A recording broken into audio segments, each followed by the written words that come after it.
Okay, so we're here at Small Cells World Summit, and joining me is Benoit from Orange. Benoit, good to see you.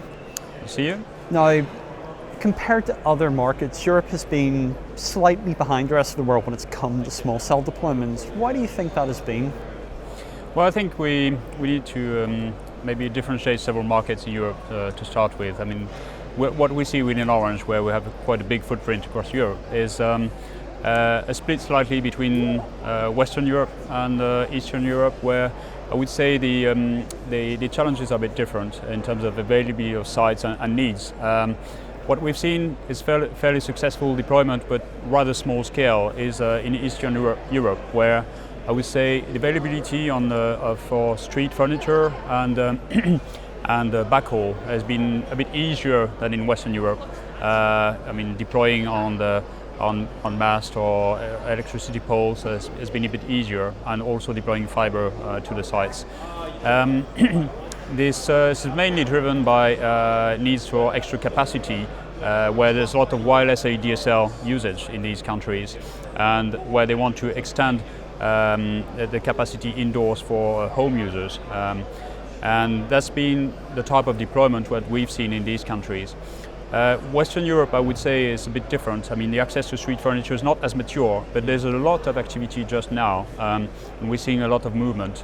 Some other operators have done it maybe before us, but we are really active in looking at street furniture, whether it's lampposts, bus shelters, and advertisement panel. We think this is key to allow initiate mass deployment of small cells.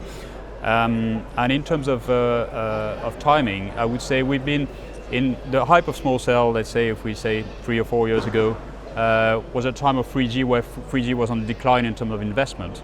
Not the best time, I would say, to trigger a massive deployment of small cells. And the first priority for us has been to invest on a macro network in 4G. But now I would say these networks are more mature. We have a good vision of where we are. So now it's about time to fill the gaps. And the small cells are a neat tool to fill these gaps of coverage that we may have once we've deployed, I would say, the low frequency band like 800. So we have now clearer needs, I would say, on where to deploy those. When it comes to capacity, I would say Europe, we're probably we have the luxury of having more spectrum, I think, than other markets like the US. Maybe that explains also why it's a bit slower. The pressure has been a bit lower in Europe. But that will, I mean, that should come really and within the next couple of years.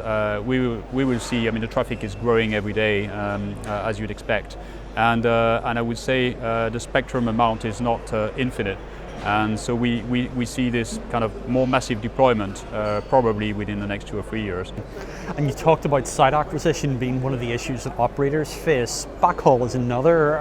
Are operators any closer to really solving the backhaul problem with small I think cells? we're progressing there. I agree, it's been quite challenging, but I think the primary solution that we foresee for outdoor small cell remains fiber, a bit like the indoor.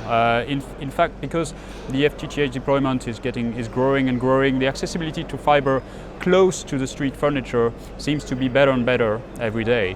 And yes, for sure, it requires some civil works, a bit of digging in the streets. That has a cost, but it's an affordable cost if the distance is not too long. So we see more and more of this as, I would say, a prime solution, which would be future-proof and has a lot of benefit in that sense. But it won't serve all cases. So yes, microwave remains a good backup plan, I would say. But there it's true that there has been some challenges to get effective, I would say, microwave solution, especially in non-line of sight. The design is complicated. The performance is sometimes not very predictable, which means that we've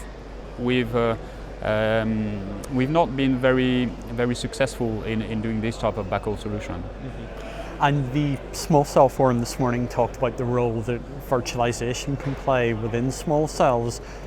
How useful do you think it will be in the years ahead? Well, I think I would mix this with several other parts, which is the services, because then the platform evolution in terms of the platform also comes with the services we need to fit into these platforms. And this, I would say, the market is probably not very mature, there's a long list of services that we could foresee, and we still need a little bit of clarification on what is best for the end users in that remit. And then for virtualization, there's also the question of when is a good time to go to virtual, and there's 5G coming into sight now also. So I think this whole area needs a few years, I think, before we see through. Thank you very much, Benoit. Thank you.